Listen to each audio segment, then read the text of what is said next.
শ্রিয়ান সান্ত্বনার তরফ থেকে আপনাদের সবাইকে নমস্কার। আজ চলে এসেছি আবারও নতুন একটা রেসিপির সাথে। দেখতে থাকুন সম্পূর্ণ রেসিপিটা, আশা করি আপনাদের বেশ ভালো লাগবে। প্রথমে আমি নিয়ে নিয়েছি কিছু কুমড়ো পাতা। আমাদের গাছে এত বড় বড় কুমড়ো পাতা হয়েছে যে ভাবলাম একটা নতুন রেসিপি বানানো যাক। আর এই রকমই লাউ পাতা দিয়ে চিংড়ি মাছের একটা রেসিপি আমি খেয়েছিলাম আমার মাসির বাড়িতে। কতকটা সেই রকমভাবেই আজকে বানালাম, তবে এটা সম্পূর্ণভাবে আমার মাসির রেসিপি নয়, কিছুটা আমি নিজের মতো করে বানিয়েছি। এখানে আমি কুমড়ো পাতাটা প্রথমে একটু সেদ্ধ করে নিয়েছি আর তারপর সেটাকে ঠান্ডা করে মিক্সার গ্রাইন্ডারে একটু বেটে নিয়েছি। দেখতে থাকুন বাকি রেসিপিটা। আরও একটা মশলা বানাতে বাকি, তবে এখন কড়াইতে নিয়ে নিয়েছি কিছুটা সর্ষের তেল।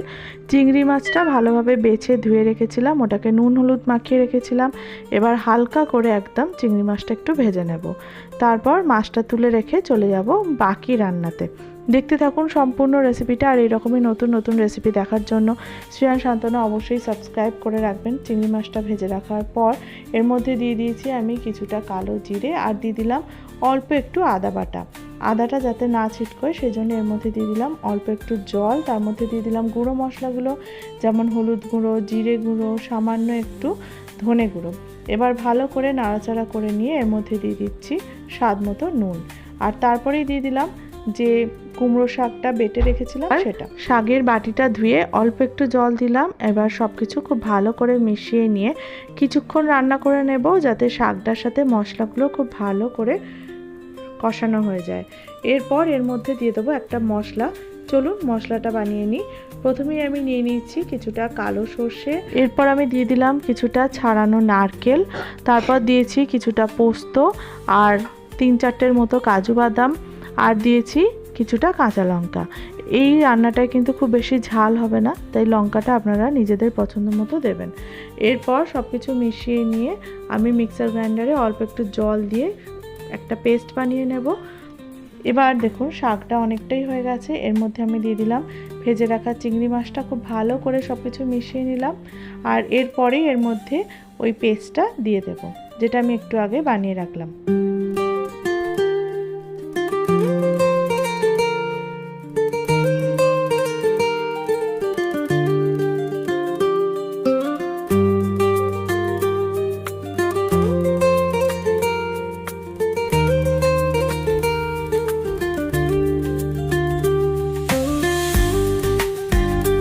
এরপর দিয়ে দিয়েছি অল্প একটু চিনি আর সামান্য একটু গরম মশলা। আপনারা চাইলে গরম মশলাটা নাও দিতে পারেন।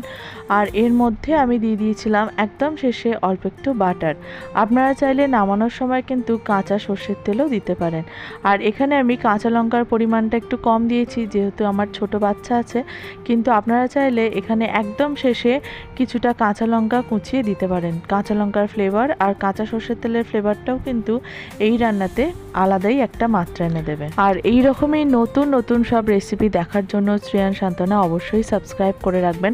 সাবস্ক্রিপশন তো একদমই ফ্রি, আর সাবস্ক্রাইব করার পর পাশে থাকা বেল বাটন কিন্তু প্রেস করতে ভুলবেন না, তাহলে আমার আপলোড করা ভিডিও কিংবা রেসিপির নোটিফিকেশনস আপনারা প্রথমেই পেয়ে যাবেন। তাহলে তৈরি হয়ে গেল কুমড়ো পাতা দিয়ে চিংড়ি মাছের দুর্দান্ত একটা রেসিপি। গরম ভাতের সাথে যেটা খেতে লাগবে অতুলনীয়।